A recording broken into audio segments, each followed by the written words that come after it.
Welcome to the podcast for healing neurology, where we talk about everything that can help heal your neurology, which is really everything from food, lifestyle, and medicine to nature, culture, and politics. There's no topic too big or too small. I'm Jillian Ehrlich, family nurse practitioner, certified in Ayurveda and functional medicine. And our guest today, as we've just been talking, is my dear friend, Anisha Durve. We have known each other since we were 9.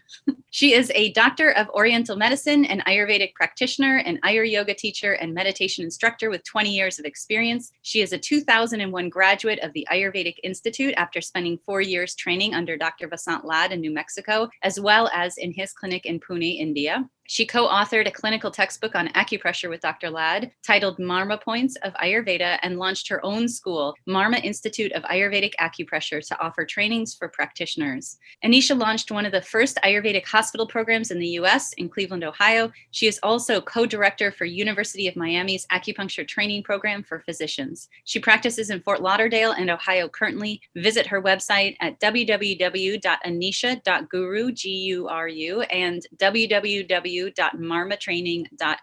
Anisha, welcome. Welcome to the show. Thank you. I'm so excited to be here. Let's dive right in because what you know is unique, is so unique. This conglomeration of Ayurveda and traditional Chinese medicine, it really is such an incredible overlay of the sciences and the spirituality and the application of these ancient sciences. You have 20 plus years practicing acupuncture and Ayurveda. What is similar between both systems? What I love about both of these modalities is that they are the two oldest systems of healing on our planet. And I think there's something invaluable about medicine that's been time tested and really going back to ancient wisdom.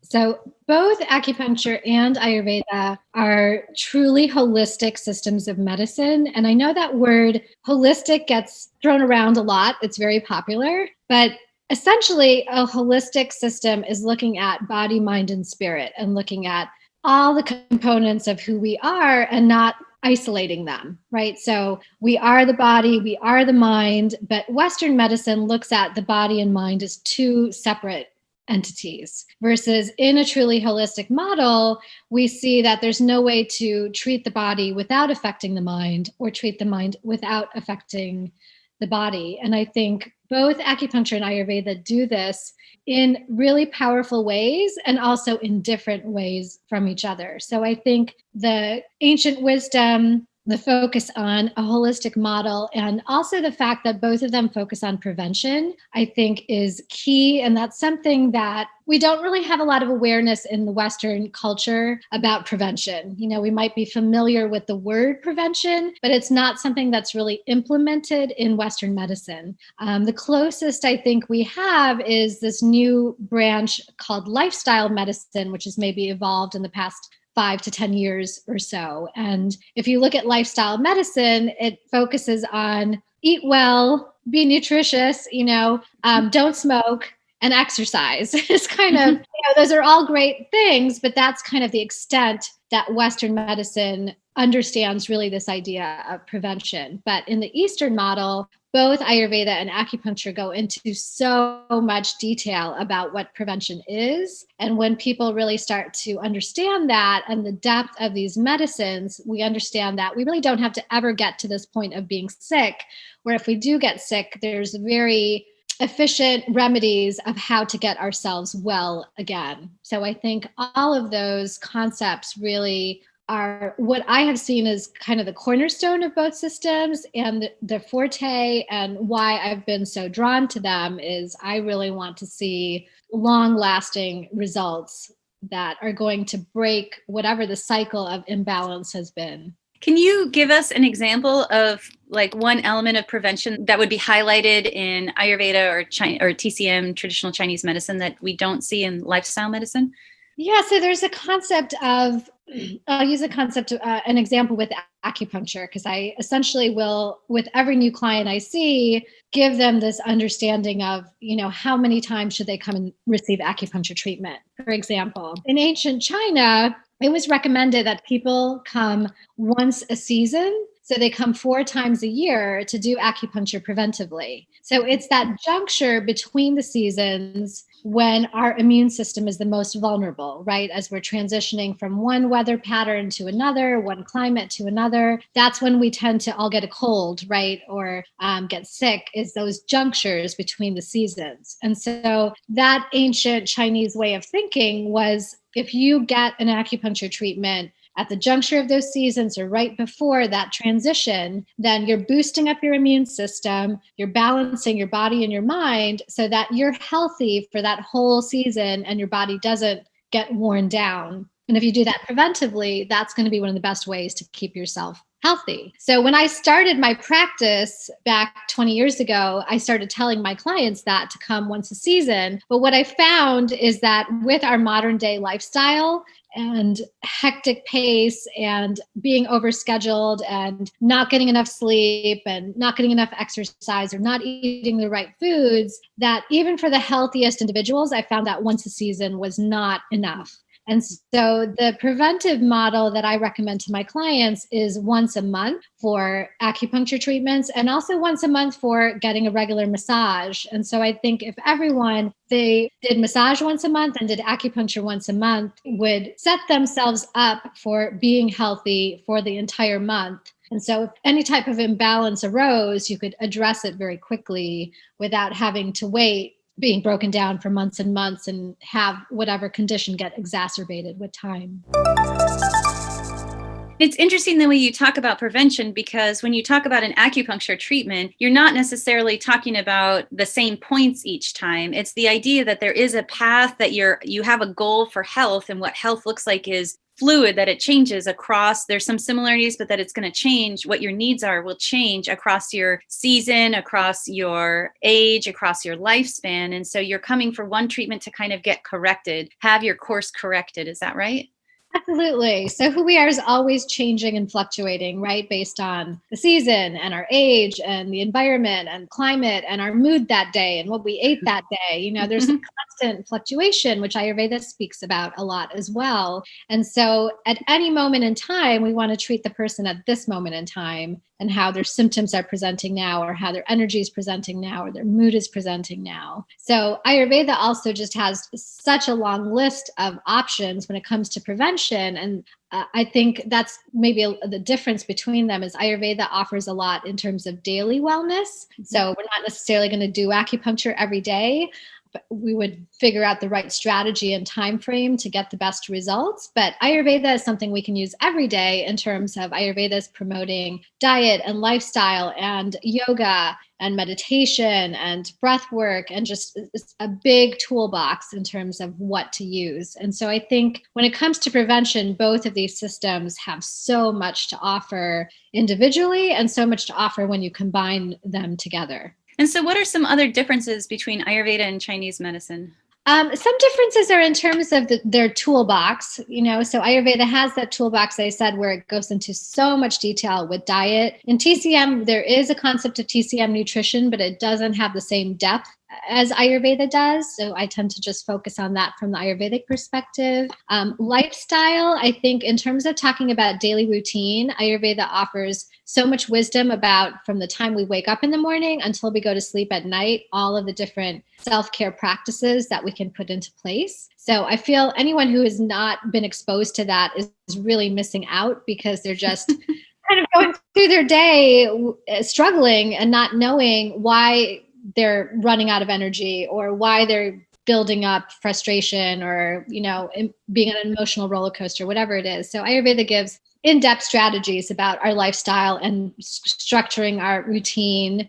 Yoga, most people know, is the sister science of Ayurveda, and yoga is its own entire system of looking at yoga as a medical model and how we can use it therapeutically to help with insomnia or anxiety or different conditions. But having a daily yoga practice, including some breath work, some meditation work, is invaluable to really work on mental health, but physical health as well. And then Ayurveda has really a very in-depth system of detoxification with panchakarma that involves many different practices and modalities underneath that umbrella of panchakarma as well. So Ayurveda just has a powerful, powerful arsenal. And I think it puts a lot of the focus on the individual of how can you empower yourself by living an Ayurvedic lifestyle and putting those things into practice. So TCM is a little bit different because you have to go receive acupuncture from an acupuncturist.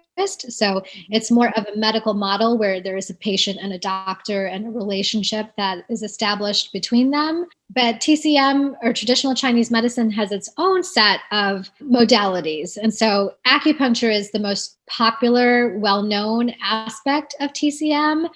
But we also have moxibustion, which is heat therapy. We also have our own pharmacopoeia of Chinese herbs that is used extensively. Cupping is starting to become more popular as a technique that massage therapists are now getting trained in, although it really comes from TCM, and acupuncturists have been using it for centuries. We have tuning forks. We have Tui Na, which is therapeutic massage. We have Gua Sha, plum blossoming. So there's many different minor modalities under the big umbrella of TCM that complement acupuncture and go along with it. So both have extensive toolboxes, but Ayurveda offers more for the individual to learn those toolboxes, to self-implement, and TCM has more modalities that you would have to go to a practitioner to receive. They're both 5-element programs, but they have different elements.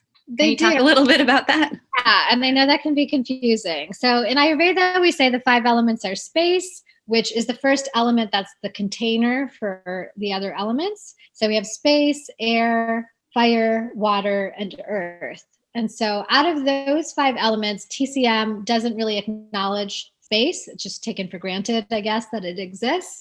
But TCM does have fire, water, and earth as 3 out of its 5 elements. So in TCM, we talk about fire, earth, water, and also metal and wood. So metal kind of corresponds a little bit to the associations we make with air in Ayurveda, and wood kind of corresponds a little bit to some of the associations we make with fire in Ayurveda. So it's not an exact overlap. Mm-hmm. So even though there's a system, even though there's 3 elements in common, there's still some differences between the two.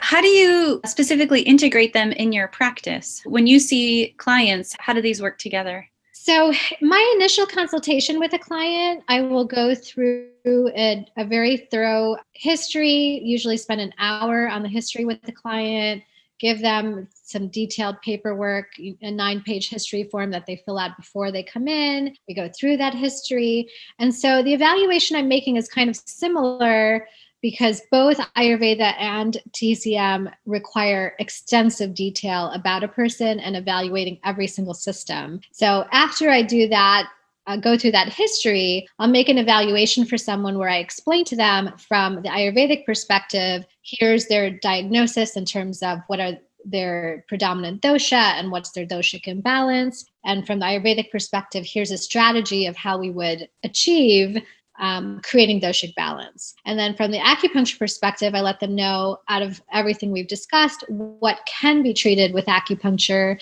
and what kind of results they could expect. And then I leave it up to the client to decide which modality they're interested in, or if they're interested in both, because I get people coming in usually wanting one specific modality. And so once they get overview, a lot of people get sold on the idea of embracing both modalities because I always tell them they're going to get quicker results when they do both. The beauty of acupuncture is we can get very quick results. So even in a 1-hour session, there is some sort of transformation or change. Most clients are going to experience that in that 1 hour, whether it's reducing their stress, calming their mind, changing their breathing patterns, more energy, balancing digestive issues. You know, if someone's bloated or constipated, for example, usually the bloating goes down within a couple minutes of treatment, or if they've been constipated, they'll have a bowel movement right after the treatment. So there's very quick results we can see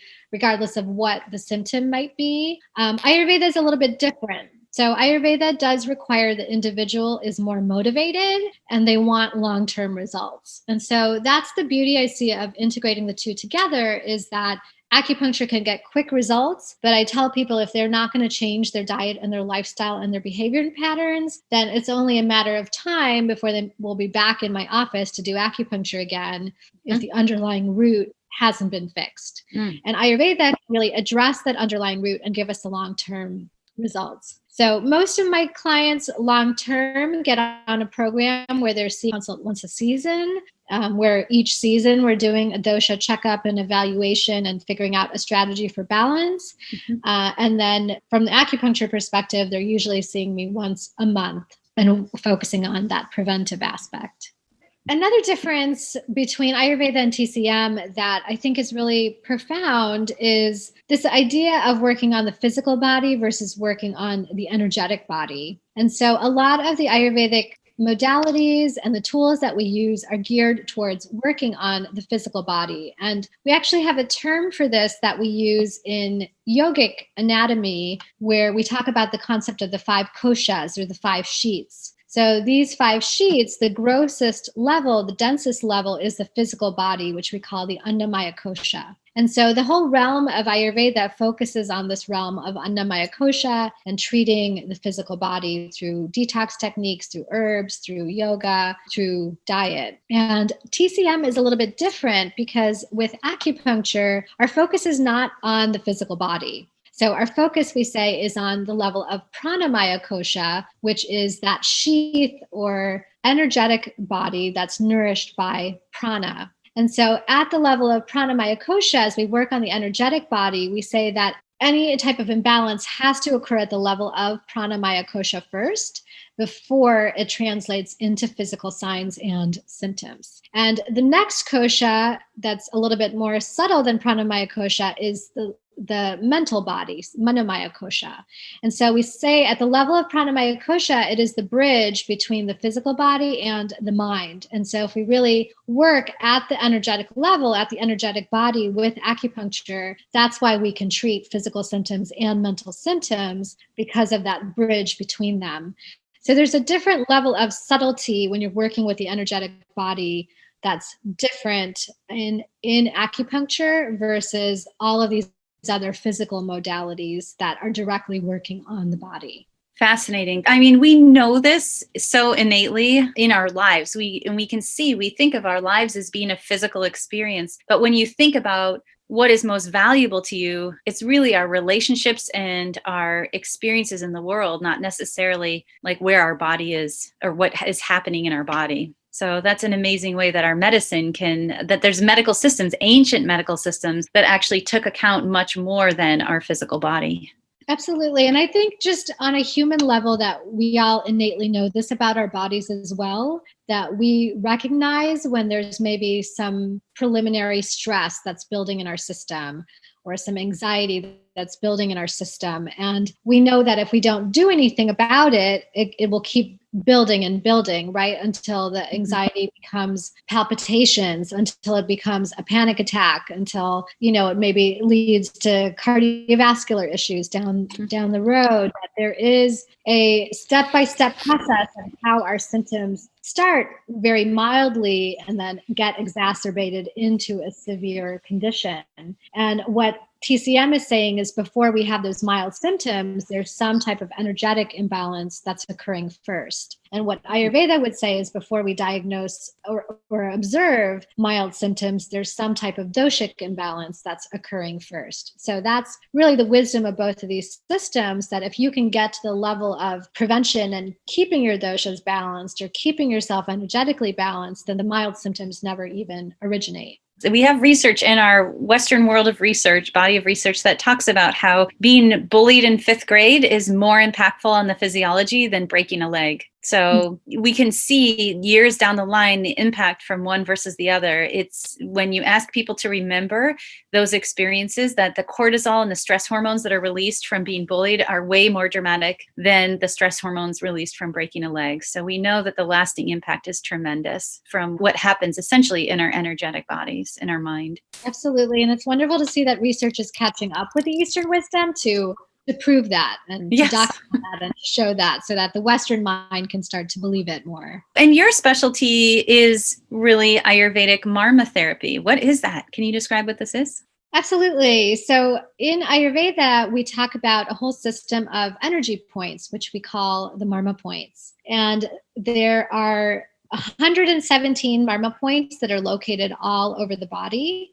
And essentially, each Marma or each energy point, we say, is this gateway of consciousness. It's this place where our prana, our vitality, our breath is really localized at these points. And so at these points, we have the potential to affect the pranic flow or energy flow throughout our entire system. So there is a little bit of a difference between the Marma energy points in Ayurveda versus the TCM acupoints in Chinese medicine. So the Ayurvedic system is much smaller with the 117 Marma points. And we say that these points are connected to inner channels, which we call the nadis. And so these nadis are these very subtle channels that cannot be mapped out onto the surface of the body. If you were to anatomically dissect someone, you would not be able to find these nadis. They're very, very subtle energy channels. But each of the Marma points is connected to these subtle channels. And that's why a Marma point on one part of the body might affect another part of the body. And it might make no sense to someone on the surface. But if you understand the connection of the pranic nadis, it makes perfect sense. So for example, we have Shankha Marma that's at the temple. And this Shankha Marma is connected to acid reflux, lowering acid reflux and helping with any type of intense, fiery pitta digestive imbalances. So you would wonder, why does this point at the temple help with that? But there is a pranic nadi from the temple that goes straight to the digestive tract and to the stomach and establishes that really strong connection between them. So in the TCM system, we have many more points. So we have a minimum of 360 main points on the body and many extra points in addition to that. So we differentiate in TCM, the main points are the ones that are located on meridian pathways. And so we have 14 main meridian pathways that run along the surface of the body. And all of these main acupoints are mapped out onto those energy pathways.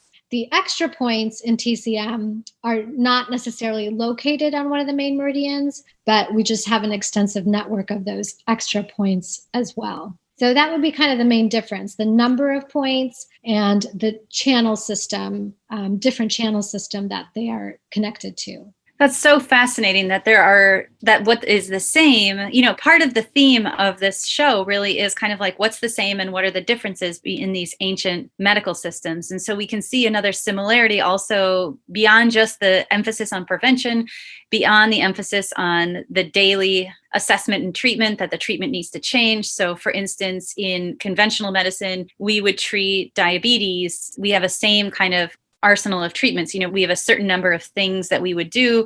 And for a certain level, everybody's going to get insulin. And now, yes, those types of insulin or the schedule of insulin might differ a little bit, but it's really one main focus. Whereas what we're talking about in these ancient systems is that the focus is prevention. The treatment is based on how the person presents in this moment today, and that can change. And that there's both these systems of channels, but that the channels, the number, the layout, the spatial alignment, and those things are all very different. That's so fascinating. Absolutely. And I think really, if you think about really the oldest form of healing out there, right? We have so many medicine has become so sophisticated now with so much technology. But if you really go back to ancient human history, it was just touch, right? Just touching someone's body and being able to feel where there's tightness and feel where there's pain and be able to alleviate it. So really the origins of Marma therapy comes from this ancient concept of massage and touch and the power of that, and that we can learn really simple ways to just touch the body effectively and know exactly which points to touch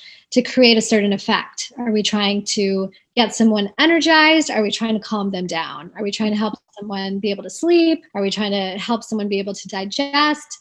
Is there an emotion that someone's trapped in, constantly feeling anger or recovering from trauma? And these points are these like magical portals in the body where we really get to access our deepest emotions. We get to access our breathing pattern changing as we touch these points. And it's amazing to see people have these emotional releases or these cathartic experiences or someone will say, yeah, I just had a memory of this trauma I experienced 20 years ago, and I haven't thought about it until now. But that's what the power of touch evokes, is it allows this healing response. It triggers our body's innate healing intelligence. It triggers this healing response. It lets things that have been buried deep within us come to the surface. So that example that you said about being bullied when you're a child and the trauma that causes being so powerful, it's because we store that trauma in our physical cells and in our tissue, but we also store that trauma at an energetic level. And so at some point, healing is inevitable for all of us, and whatever we have endured, whether it's physical, mental, emotional, that is just the nature of who we are, is we're constantly evolving to greater and greater levels of healing. So if there is a trauma that we have suffered, at some point it's going to come out to the surface, right? We can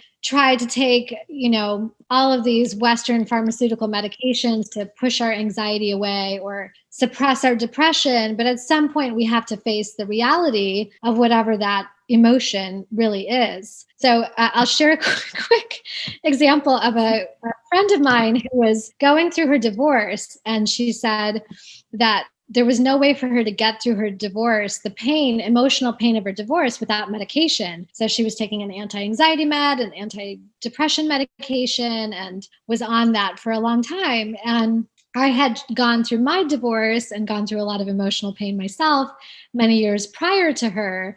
And she said to me, I don't know how you got through your divorce without medication. And my response to her is, I don't know how you're getting through your divorce without meditation.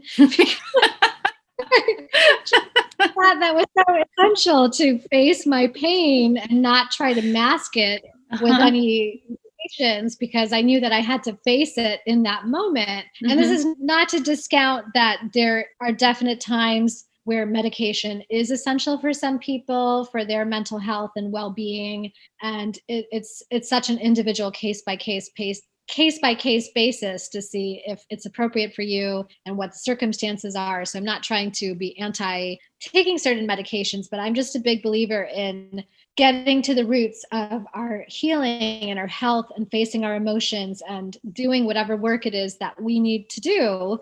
And so kind of coming back to the Marma points, is these Marma points are these gateways to really get us to be in touch with our body, get in touch with our breath, get in touch with our emotions, and really bring out this very deep level of healing. We've talked in other shows about how, the idea is that with any kind of healing is you do have to go through it. You can't skip over it. And there may be moments where you need to put a pause on the work so that you can take care of your kids or keep your job, or there's components, or let the glare die down a little bit, but that you really do have to go through it.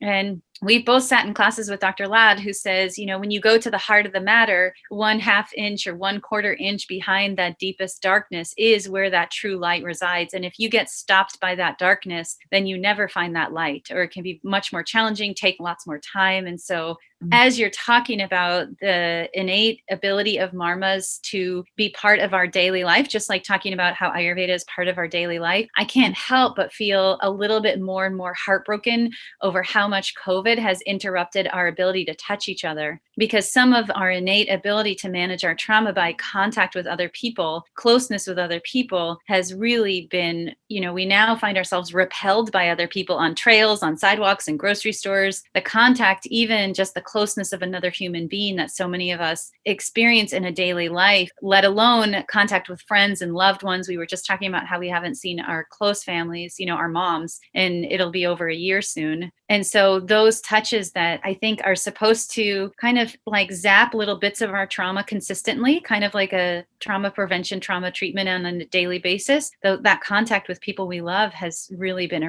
interrupted. What are your thoughts about kind of how COVID has changed our ability to inadvertently hit our Marma points? So that's a great insight. I like the way that you describe that, because I think on the one hand, we are all missing that touch and that contact, but in another way, I think it's made us appreciate it so much more and value when we do have that contact with our loved ones, value it in a way that maybe we haven't been able to appreciate before. So I think there's a time and place for everything. And I think even with COVID, there's been so much global healing and so many lessons that I think we're learning as a human family and as a planet about what's important and what needs to be prioritized, like the way Mother Earth has been able to heal as we, take a break from all these airlines, jutting around and people slowing down and appreciating life more in a different way. So I think COVID has come with its own lessons about,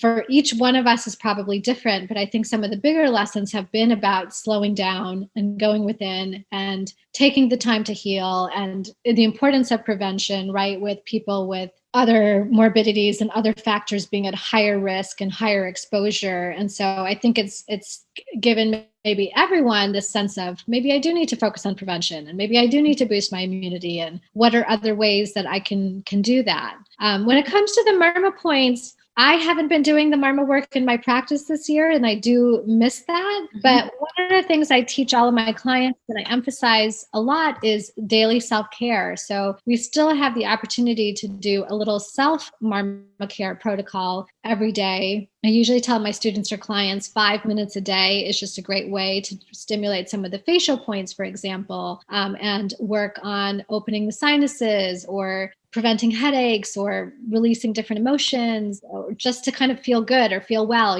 just a feeling of rejuvenation that self-care protocol can create. So there is a difference between not being able to do that on clients right now because of COVID restrictions, but being able to emphasize it in our own self-care. And how would people access that information from you about how to learn self-care protocols? So I do have some self-care little demonstration videos that I share on my Instagram account. So anyone can follow me at Anisha Nirvani. It's spelled ANISHANIRVANI. So on there, I'm going to be adding more footage of just simple, 1 or 2 minute protocols that anyone can do to start to learn the points and what some of those points are good for and what effect that they can create. And then I've also created an online Marma training school that anybody can learn the basic theory and concepts of Marma therapy, the energetics of all 117 points, their locations, how to use them in treatment, all the different ways we treat the points. So that's a 45-hour online course that anybody can access at my website, marmatraining.com. And just to back up a bit, can you talk a little bit more? I feel like we have a sense of the Marma points, that they exist, that they're around the body, but do they fall into different classifications? Yes, we can classify the points because it is overwhelming as a student trying to learn the 117 points. I know everyone gets a little daunted by that, but usually I offer these 7-day live trainings and my students are really surprised at the end of 7 days how confident they feel that they've learned all these Sanskrit names of points and that they can locate them and they know how to treat them. And so we classify them based on the different body areas. Right? So points that are located on the face or points on the arms and hands or points on the back. So we can classify it that way. We also can classify it according to the 5 elements. So points related to earth, for example, are going to be points more near the feet versus points related to space and air are going to be more close to the head and neck area. We also classify points by the 3 doshas, whether they're more vata, pitta, or kapha in nature. We can classify points connected to different organs or connected to different channels. And then one of the most important classifications is by degrees of vitality. So all of the Marma points are connected to prana, this flow of vitality, but some Marma points have more vitality at them. So if you were to injure that Marma point, it could cause more damage to the body. For example, versus a point that doesn't have as much vitality could be injured and you won't have that many repercussions. Can you give us an example of a point that has a lot of vitality to it? Yeah. So for example, we have some points on the scalp, on the midline of the scalp. We have Brahmarandhra, Mridini, and Shivarandhra. And these 3 points, for example, if you were to damage them, for example, playing football, it'd be very easy to get a concussion. So we know that wearing a helmet is a good way to try to protect because we are trying to protect the scalp, but we're also protecting these vital Marma points that are there. there. Another example would be like Kantha Marma is here at the throat. So in a lot of martial arts traditions, for example, there are certain areas of the body where you are not allowed to strike your opponent at the throat because that could cause very intense damage to be hit there. So a lot of the history of Marma points did originally evolve with the martial arts tradition of learning which points could create more injury, or could be used to injure an opponent, and which Marma points could help with the recovery and the healing process. So that is part of the evolution and the history of these points as well. I remember after studying these Marma points in school, I was either a few months or maybe a year later, I was walking up a low set of stairs and bumped my head right on those points on the top of the head. And I remember thinking, I'm dying. And then I remember thinking, oh, wait, I just hit that Marma point. It will be okay. Like, I'm not dying. But I distinctly remember suddenly being able to connect to the fact that, I had hit my head right in that particular top spot, and that there was that Marma point there. Absolutely. And that's very strong feeling of this was the end. There's also really powerful Marma points to increase vitality. So one of my favorite points that I teach all my students on day one is Oshtha Marma, which is right between the nose and the upper lip. So you can just kind of, for self-care, use your thumb and just press on this point here. And usually you want to close your eyes, take a few deep breaths, but this Oshtha Marma sends oxygen immediately to the brain. So it's revitalizing. So if someone's feeling faint, if they're dizzy, if they're lightheaded, if they're going to lose consciousness, this is a really powerful point to help with that. So I actually tell my students in class, if you're starting to feel sleepy, please press your Oshtha Marma. Revitalize you so you can continue to listen to me talking. But it does create this burst of vitality. And one of the best stories about that point, one of my acupuncture teachers had shared with us in school. So she was an American acupuncturist and she was traveling in China. And she said this Chinese woman fainted on the sidewalk. So she went over, she went to go press this Oshtha Marma to help revitalize her. And the Chinese woman woke up and my teacher said to her, "You're okay. I'm an American acupuncturist." And she said the lady fainted again. So the Chinese woman was so shocked that there was this, American acupuncturist a long time ago, before acupuncture was popular in America or people even knew about it. This lady didn't even know acupuncture existed here. So she said the second time she pressed that point again and she came to, but it was hilarious. So as a student, we will never forget the power of this point to bring them to consciousness. And I had the experience myself of being in a hospital with a family member who was sick. And I saw the nurse talking to my family member and starting to look really faint. And I could tell she was about to pass out. So I ran across the room just in time as she was like falling down. Caught her head before her head hit the floor. And then I pressed this Oshtha Marma on her and it revitalized her right away. Wow. So it was great. The point really works. Okay, so if one point can be so impactful, we all know listening to if you are listening to the show, then you know that conventional medicine has some problems and that part of our mission at the Center for Healing Neurology is that we're trying to correct those. So what do you see? Like, how can you've been part, I know I'm stumbling on my words, but I'm so excited about the potential for essentially what to be brought into modern medicine. And it certainly is in pockets, but how do we do this in mass? Most people have faces and thumbs. And so we have the things that we need. We have these tools. When we talk about tools in our toolkit, we have the physical tools to make these changes. What we need is the knowledge. And absolutely, your Marma school is a bastion of information about this. Your marmatraining.com, people can find out more about your programs. But what do you think the potential is that we could integrate this broad scale into communities that lack healthcare providers, say, or lack funding for expensive imaging and surgeries, or even ongoing medications? Thinking about how many people in this pandemic have really struggled to and have had to make decisions about whether they pay for medications or food, and if there was another way. What do you think the broad implications of this knowledge being out there might be? I think the implications are huge because once again, we come to this place of switching from the Western model of something's broken and let's fix it and let's go to someone else to fix it, right? Versus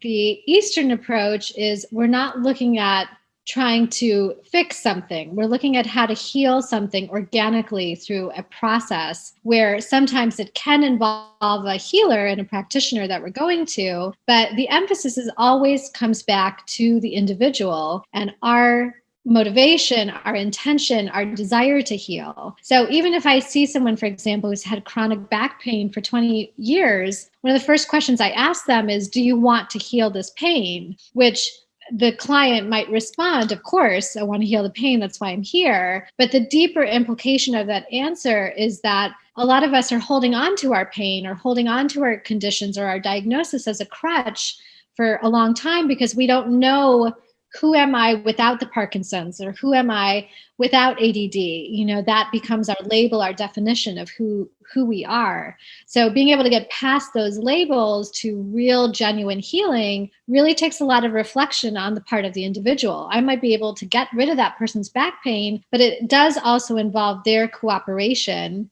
if they really want to do it. This is one of the things I always mention to clients who want to quit smoking and they come to me for acupuncture for smoking cessation. And I tell them it's only going to work if you actually want to quit. So I try to ascertain whether they're genuinely there because they want to quit or their spouse has sent them or someone else has sent them there. And I let them know flat out, it's not going to work if you don't have that belief and that motivation yourself. So to get back to your question in terms of the implications, I think there's two implications here in terms of healthcare and home care. And I want to kind of differentiate between those two. So when it comes to healthcare, if you take a concept of Ayurveda and TCM with their giant toolboxes and how much they can do to treat body, mind, and spirit, the implication is enormous because we would shift the whole model of healthcare to, instead of being sick care, to really being healthcare and wellness and prevention. So it seems like there's a desire to move in that direction, but Western medicine doesn't necessarily know how to get there. But Eastern medicine already has the answers and has the experience that it can jump in and provide that.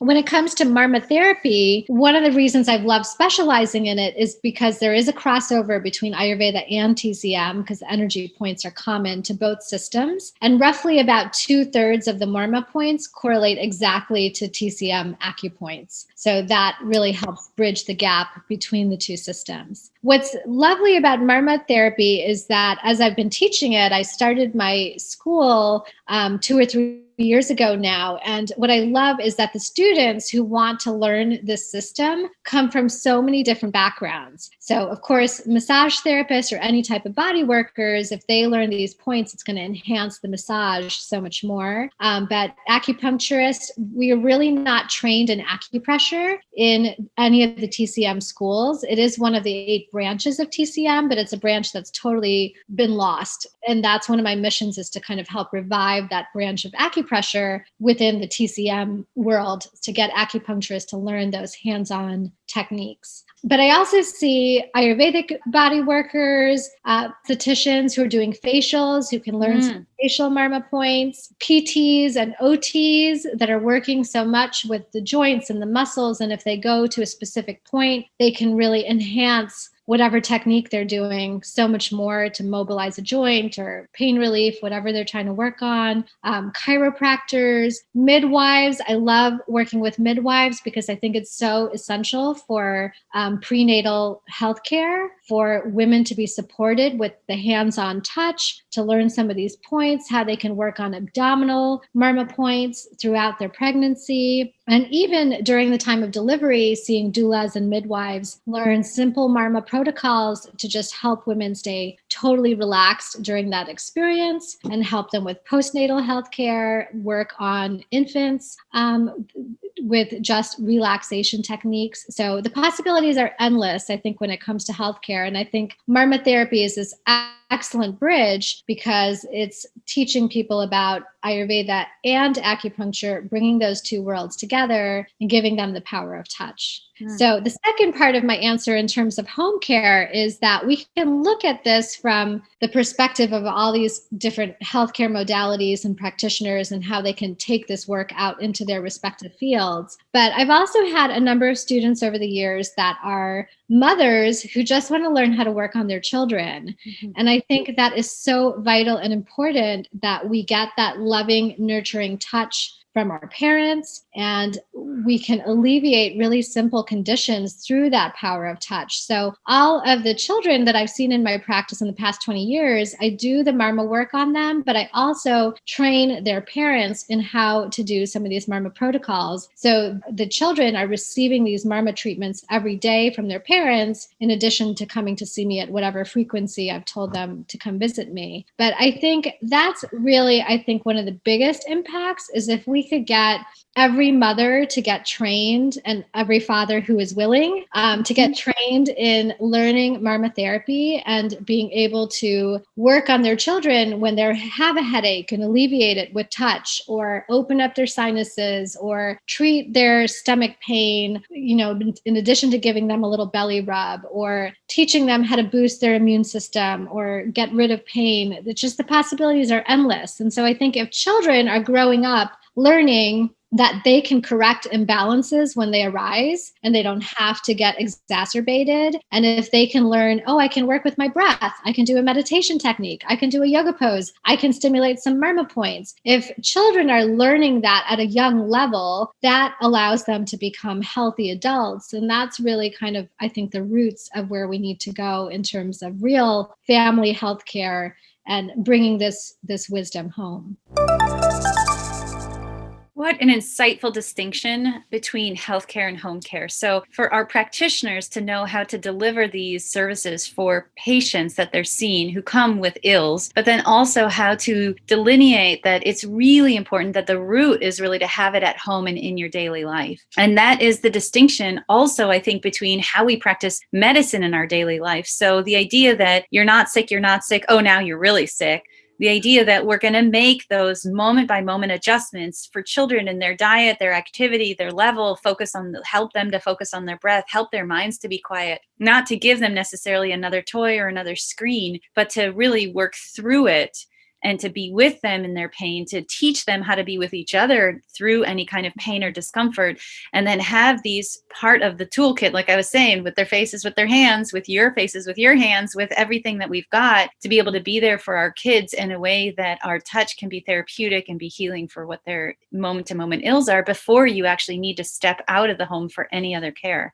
Oh, that's such an insightful distinction. Absolutely. And I think even going beyond the toolkit, we can talk about all these modalities and all these techniques and all these different tools, but essentially both Ayurveda and TCM believe that ultimately it comes down to our body's own innate healing intelligence. And so all of these other modalities or techniques can stimulate that, but it essentially comes down to our bodies are wired to know how to heal. That healing is always going to be inevitable. And it's really, we get in our own way of preventing that healing, right? And one of my favorite Ayurvedic terms is prajna parada, because it's so fun to say. The very concept is these crimes against intelligence. And so Ayurveda says that we commit these crimes against our intelligence if we don't eat when we're hungry, if we don't drink when we're thirsty, if we don't rest when we're tired, if we don't sleep when we're sleepy, which all seems so basic. But if you look at modern society, we're violating these crimes all the time. It's very rare to meet people who are eating well and exercising properly and getting enough sleep and taking time for self-care. That is our goal to get there, but most people are so far away from those goals. But ultimately it comes down to our respecting ourselves and our healing intelligence and knowing that all of these tools are here for us to access that. And I think Marma therapy in particular does it in such a powerful way because we can do it with one simple touch, with one simple breath. So I want to go back 1 minute to a point that you've made a few times throughout the show, which I'm pretty much in love with him. That's why I want to emphasize it, which is that you say healing is inevitable. And the question I want to ask is like, how do you know that? Like, so many of our listeners and our patients have experienced such severe illness and such severe pain or disability. And sometimes what I tell patients is the easiest example to understand it is that if you have an amputation, healing doesn't mean that the leg grows back. We become whole in our new reality. So there is a piece of us that's outside of anything our physical body can potentially throw at us. But I would like to know from your perspective, why do you say, like, how can you be so sure that healing is inevitable, that that's the direction we're going? What does that mean? And how do you know that? That's a beautiful question. So I'll differentiate between the Western model, once again, of something's broken and let's fix it, right? Maybe you've got a rotator cuff tear and you have shoulder surgery to help repair that joint. So that fix of that surgery might just be the beginning of your healing journey, right? And so the concept of healing is something that's much deeper and more organic and really involves body, mind, heart, and spirit. So it involves every dimension of our being, versus the fix it might just be fix the physical body, repair the joint, something superficial like that. And so when I say healing is inevitable, it's really this concept of nature, right? Ayurveda is all about understanding nature and our connection to nature, and how do we live our lives in harmony with nature instead of going against the flow of it. And so these crimes against intelligence, for example, are us going against our own nature, going against our own biorhythm, going against our instincts, going against our emotions. We do that all of the time. And so when we look at the way nature is, there's always going to be an action and a reaction that we see. And the same thing is true with our body, with our mind. Every emotion is going to have its own cascade of reactions that it creates. And so when I say healing is inevitable, it's because healing follows that path of nature. There's no way for us to ever really block nature, and there's no way for us to block our healing. Mm-hmm. So if we're going to suppress our emotions and we don't want to face them right now, we have that choice. But at some point, those emotions will resurface in one form or another. Maybe they surface as more intense emotions, or maybe it starts to surface as a physical ailment or a condition. It's always going to manifest in some way. And so what I've seen throughout all of my years of practice is that the physical body actually knows how to respond and heal much faster than the mind is actually much more difficult to treat. And the mind is much more resistant.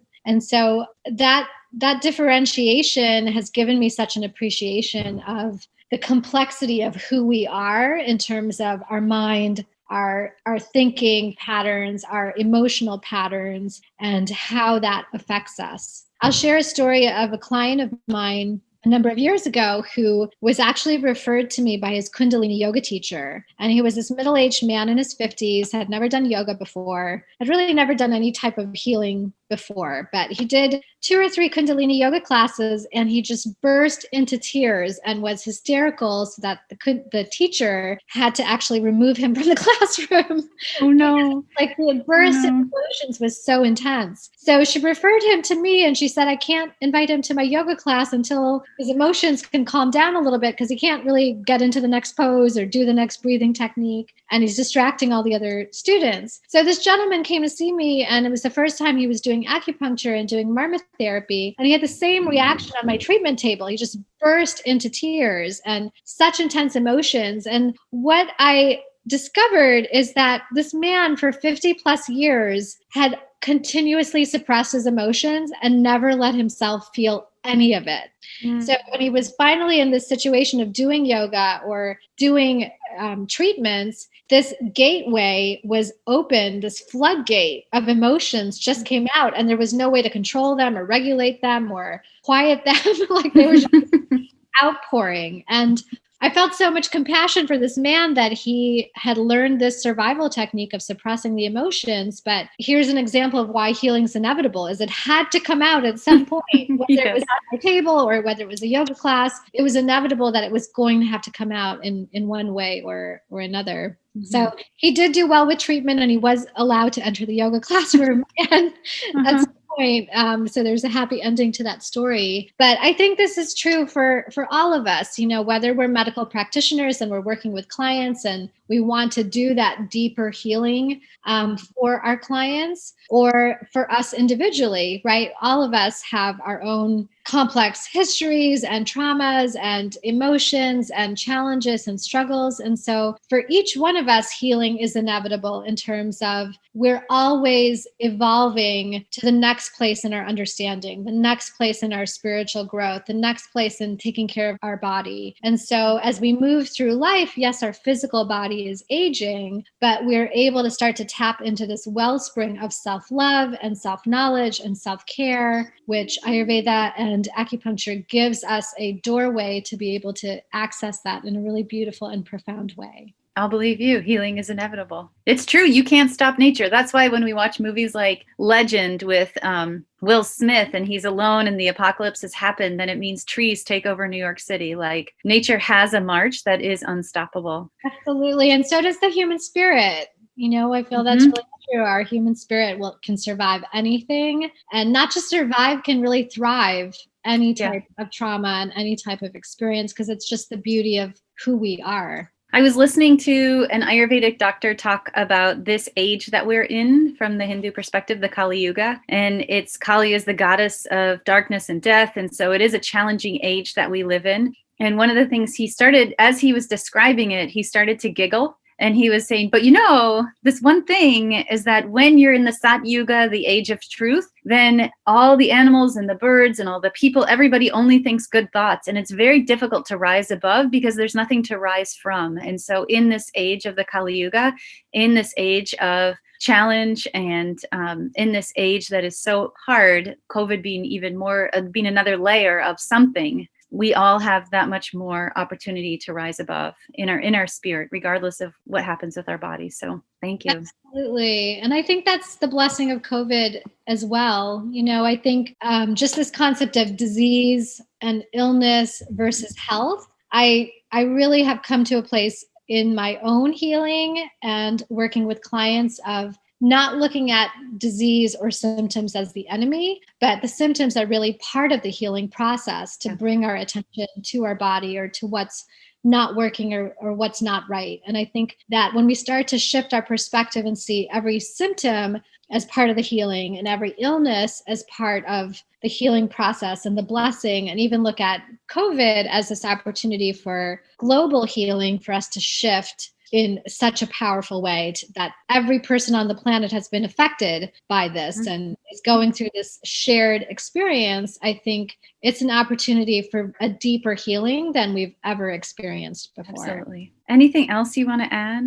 Okay. This is so wonderful. Thank you so much for this opportunity. It was so fun to share with your audience, and I hope it inspires everyone to just look at their own self-healing and self-growth. Well, thank you for listening today with Dr. Anisha Durve. We've got lots of ways to continue this conversation through Facebook, Instagram, and Twitter. You can get more information from and about Anisha at anisha.guru.com or at her marmatraining.com website. You can also get more information about us at our website, centerforhealingneurology.com. Please be sure to share this show with your friends, and we welcome your rating and review wherever you get your podcasts. Feel free to send topic requests to podcast@centerforhealingneurology.com. We love that you've joined us today to discuss how to make our whole world medicine. We rise or fall together, and we are committed to doing what we can to make as many of us as healthy as possible. And this takes all of us, including you. Thank you for listening, and see you next time.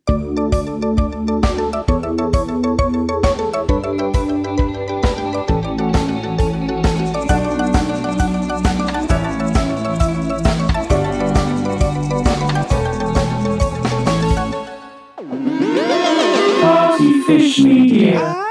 Partyfish Media acknowledges that it operates and records on indigenous Duwamish and Puget Sound Coast Salish land that is still home to the Duwamish tribe. This land is stolen in violation of the Point Elliott Treaty of 1855. We are committed to uplifting the name of these lands and community members from these nations who reside alongside us. For more information on this land, its people, or ways you can help, visit duwamishtribe.org or realrentduwamish.org.